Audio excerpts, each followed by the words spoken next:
Here lately, I've been seeing a lot of videos and truthers out there saying that Jesus never existed and that his entire existence was a hoax. And it's some charismatic truthers out there who have started this, and it's starting to spread, and I've seen it spread, and I've looked at comments and people who are saying they're awake, and I really want to address this because it's more important than the shape of the earth, and it has to do with the Messiah, the Son of the Most High. And his existence, I will go ahead and tell you, was not a hoax. But when you look at his image and how it has changed and who has influenced this change, things will start making a lot of sense. And you look here, you see people like Pope over here who worship Satan and openly do so, wearing crosses all the time and having these graven images of the Messiah hanging on the cross. Yet they also show openly to everyone that they work for Lucifer. They have it in some of their songs, even though it's in Latin or whatever. You can openly just look into it without even searching too hard to find out that they don't work for Yahuwah, the Father, at all whatsoever. And the Messiah's image is always altered and changed, or they sort of make fun of him and take on that image. Some mockery things here you see with Kanye West, his version of him being the Messiah, someone who's admittedly sold their soul. And you look at paintings of Jesus, which is a name that has only been around for a few hundred years. The name Jesus is not very old because he wasn't actually called that. I don't want to get into the whole name debate, but his name when he walked the earth was not Jesus, so that's a very new name given to him. And I've started seeing him on these magazine covers. I took some pictures of them, of these magazine covers where he is putting up satanic hand symbols. And you can see here, this is what the statue here, this Baphomet statue, is doing. Satanic hand symbols and a lot of these famous old paintings that match up with a lot of the Freemasons and Luciferians from the past. So it's very strange, and those are throwing up some red flags, as they should. But what I want to do first is look at what the most historically verified and scrutinized document known as the Old Testament to us nowadays actually said about him, because it said a lot of things. There were tons of prophecies about an upcoming Messiah, and you can see babies were killed, lots of different things, and eventually it depicts his, and ultimately it depicts his crucifixion. And crucifixion had yet to be invented when it was prophesied about in the Old Testament. So you can see why these kings and queens are probably freaking out when they realize that they are helping to fulfill these prophecies, and many of them were not too far away from prophecies that had already been fulfilled directly from the Old Testament. So the children being killed was definitely something to stop the Messiah from fulfilling the prophecies and his purpose of doing his Father's will. And that was a really sad thing that happened, and it's not from God. This is from the evil ones that rule this world. There is still child sacrificing going on now, and no, it's not to stop the Messiah from coming. It is just to worship the evil one.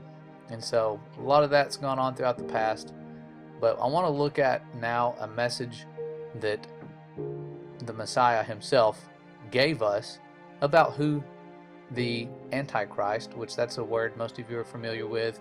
The book that I read, the Sefer, translates a lot of the words to their original language, which is pretty cool, but it breaks it down for you. And here it is right here. It says, this is coming from Jesus, or the Mashiach, or Yahusha, whatever you want to call him.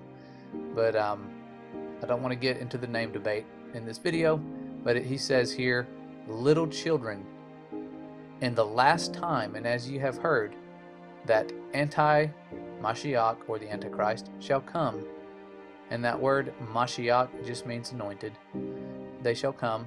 Even now are there many anti-Mashiachim, whereby we know that it is the last time. Okay? So there were many there at this time. The same powers at work that are at work now, that are giving us so much false information, dividing the children of the Most High, with false doctrines. They were at work back then. It's nothing new. And he was warning us about them. And he said, I have not written unto you because you know not the truth, but because you know it, and that no lie is of the truth. Who is a liar but he that denies that Yahusha is Hamashiach, is anointed? He is the anti-Mashiach that denies, this is the most important part, the Father and the Son. That denies the Father, and the word and is here, it's important, and the Son. Whosoever denies the Son, the same has not the Father, but he that acknowledges the Son has the Father also. So these powers were at work. We were warned about them. They denied the Father and the Son. Well, when Yeshua, or Yahusha, walked the earth, there are certain things we need to know about what he says about himself, what the Father says about him, what the devil and demons said about him, and also who the disciples said he was. And when you look at who Jesus says he is, or who God says Jesus is, he says, "This is my beloved Son." He says it more than once. This is my beloved Son. So he refers to the Messiah as his Son. The devil and demons, these powers here that he warned us about, say, "If thou be the Son of God." And "What have we to do with thee, Jesus, thou Son of God?" They call him the Son of God. And then Jesus says this, "I thank thee, O Father, Lord of heaven and earth." He is thanking his Father. And so this Messiah that we learn about is walking this earth and demonstrating a father and son relationship that we have never seen before, an example that we are to live by. And it's amazing how much time he spent, and the way he prayed was nothing like we have been taught with the mainstream religious views. And they put out these very ritualistic prayers, and all of their different denominations and different religions, they try to make it a very routine, repeat this phrase type of relationship, and it wasn't like that at all. The Messiah went to the Father by himself in private. He wasn't praying to be seen. They got used to seeing him go off to the wilderness to spend time with his Father. He wasn't talking to himself. That's important to understand. And he did his Father's will perfectly. And the enemy had the goal of destroying the Father's beloved Son. This was a moment of victory for him.